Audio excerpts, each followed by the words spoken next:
All right, well, with a 30-year-old car comes 30 years of dirt. We already went through and took this little brush here and kind of brushed out a little, little cracks and things to get the dirt out of there. But if you have an air compressor handy, that's certainly what you want to use to get every little bit of dirt out of here to get that paint to stick to. What we did here is we pulled the dash cap off because there was a lot of cracks and all sorts of issues going on at the top of the dashboard. So we pulled the cap off. I'm going to hit the lower part of this dashboard with some of the Dupli-Color prep spray. Clean off any of the grease and grime, dirt, 30 years of that. And we're going to let that dry. After that, I'm going to hit that with some more of the black vinyl and fabric spray. The unique thing about this as well is it has a Danvers nozzle on it.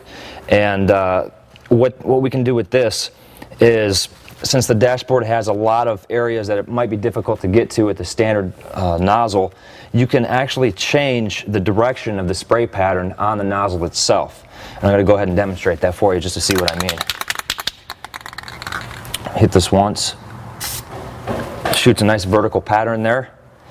That's good for your wide areas here. And then if you wanted to change direction, the face of the nozzle, you can rotate it right there.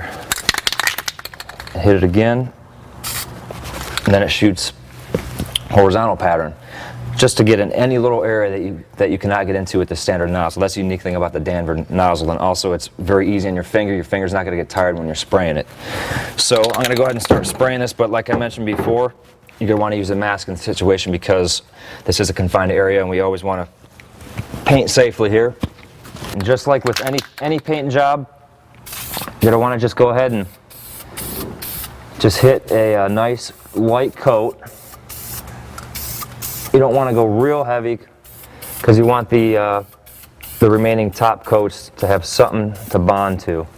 So I'll just hit it real light. I'll wait about 5 to 10 minutes and then go back and hit it again.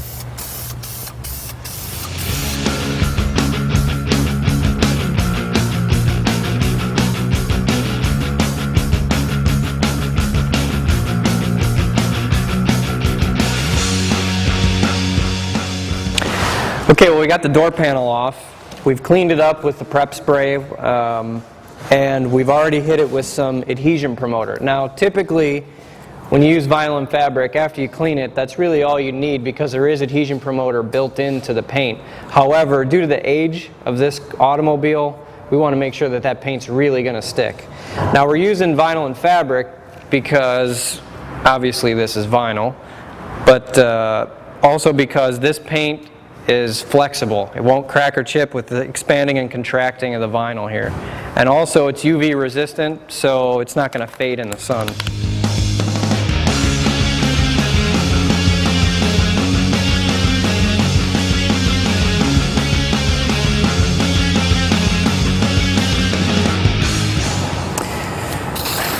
All right, I'm going the opposite direction on the piece just so I can make sure I get all the cracks and crevices and cover it up on 2 different directions here.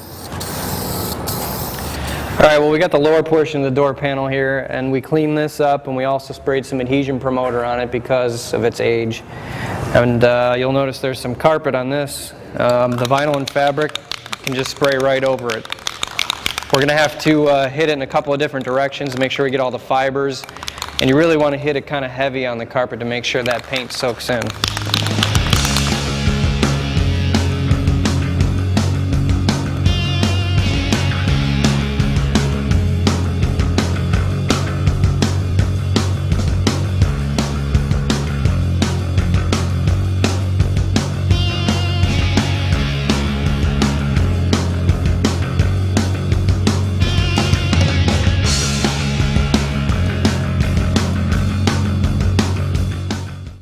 Okay, well, we got our last piece of the puzzle for the interior here. These are we have 2 seats that Jessie brought from her garage, and they look like they've been sitting there for a while. Oh yeah. Now, before we breathe some new life into this seat, we got to make sure that we prep it and get it ready to go for paint. And with any fabric, really any project, you want to make sure that everything is nice and clean before you're painting it. For this particular project, we're going to need to vacuum it, steam clean it, fabric cleaner, whatever you need to do to get the dirt and grime out. After everything is clean and dry for, thoroughly, I'm talking maybe 24 hours, especially if you use all the water and solvents on here. You're going to want to use the vinyl and fabric. Vinyl and fabric, perfect application for this. We'll show you exactly how well it works.